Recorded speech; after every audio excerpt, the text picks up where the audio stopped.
Hi everyone, my name is Anita Ladhani. I'm a licensed clinical social worker and an energy practitioner. And today I want to talk to you about boundaries. We often hear that word, but what does that mean? So I think it's important to define that, because if you don't define and understand it, then you can't establish boundaries for yourself, and you certainly can't break boundaries for yourself.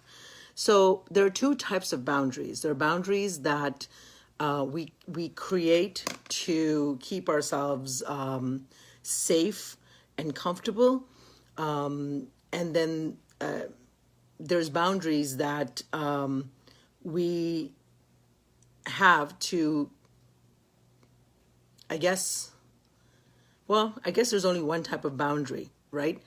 It's boundaries that people have created to keep themselves safe. Hello, how are you?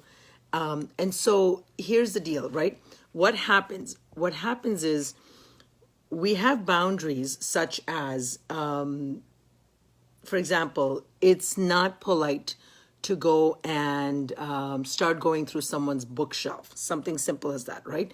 You may think, well, what's the big deal? Actually, it's not polite to do anything, to go through anything that someone has, because it's just rude.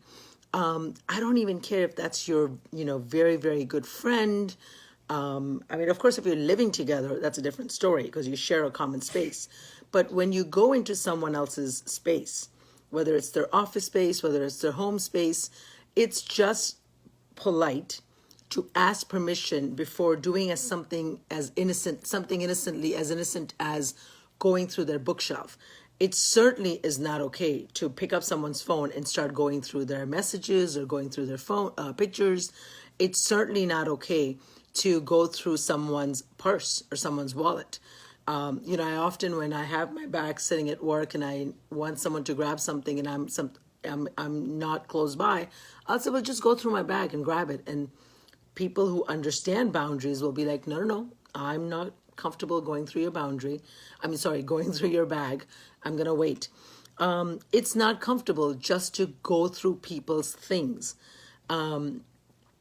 Again, I don't care how close you are, and I don't care how many times you've done it before.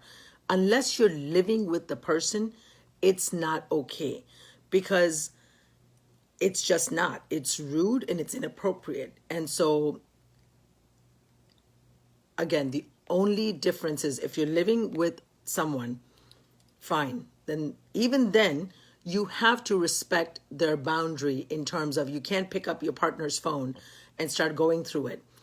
You should feel comfortable going through it. You can ask for it, but you certainly don't go through it to be sneaky and snoopy.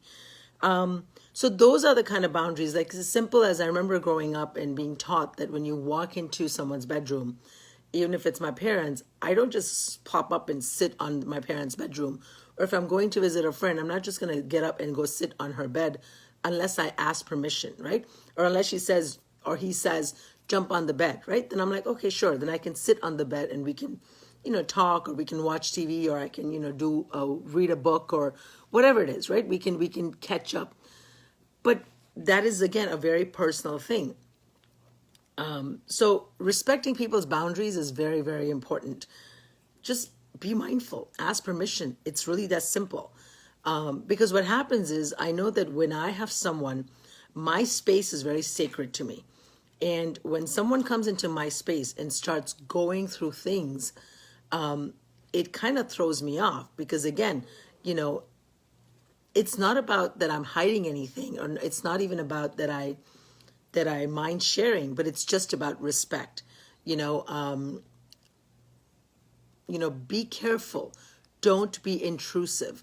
I've seen some relationships, some friendships, where just a lot of questions are asked of one person.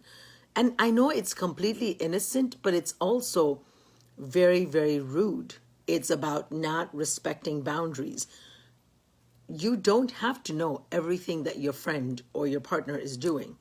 Why do you need to know? If you're that insecure, if you're that nosy, or if you don't have if you don't have things going on in your life that you need to know everything, then perhaps you should find a hobby, because it's really not appropriate and it's not okay to be that intrusive. Not to mention, who has time and energy? I mean, I don't. So that's one set of boundary, right? Where it's just, respecting other people's boundaries. Now, another type of boundaries is breaking boundaries. And that is breaking your own limiting boundary that we have in terms of what we've sort of, kept ourselves in this little box to prevent ourselves from exploring anything, right? So in that case, we play it safe. We don't, I mean, something as simple as, I don't know if you've done that, but I know that I literally go to some of the same restaurants in my neighborhood. And as much as I say I'm going to explore and order something new, I always end up ordering my favorite dish because I just don't want to experiment. And one of the things that I've tried recently is I will force myself to order something new because I'm trying to break my own personal boundaries. If I say I'm not going to do something and it's absolutely no, no, no, I will force myself to break my own rule just because I don't want to get stuck in this, box that I've created for myself. Traveling is a wonderful way to break boundaries. Trying something new, taking a new course, whether it's online. I mean, these days, you don't have to go to school. There's tons of courses available online. That's breaking boundary, breaking your own boundary, pushing your own envelope, and just allowing yourself to expand. I mean, worst case situation, you don't like it. So you can get right back into your boundary and be like, okay, I didn't like Brussels sprouts, which I actually do. But for whatever, I'll try it and I'll say, I didn't like Brussels sprouts. And then I'm back in my boundary. Or I really didn't like, what was that I did recently in Costa Rica? I went, gliding on I can't even remember. What is that called, guys? I went gliding up, very, very high up on the thing, and it was fine. I did it, but I probably won't do it again. So at least I did it, right? So anyways, the whole idea of this, the whole idea of anything that I present is simply just to plant seeds. It's simply to bring your awareness to something that you may not even realize. Because again, you can't change anything you're not aware you're doing. And that's it. That's the whole intention. It's not to be critical.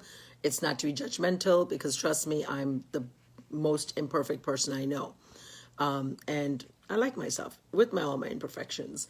So as always, I hope this is helpful, and take care, love and light, and God bless. Bye-bye.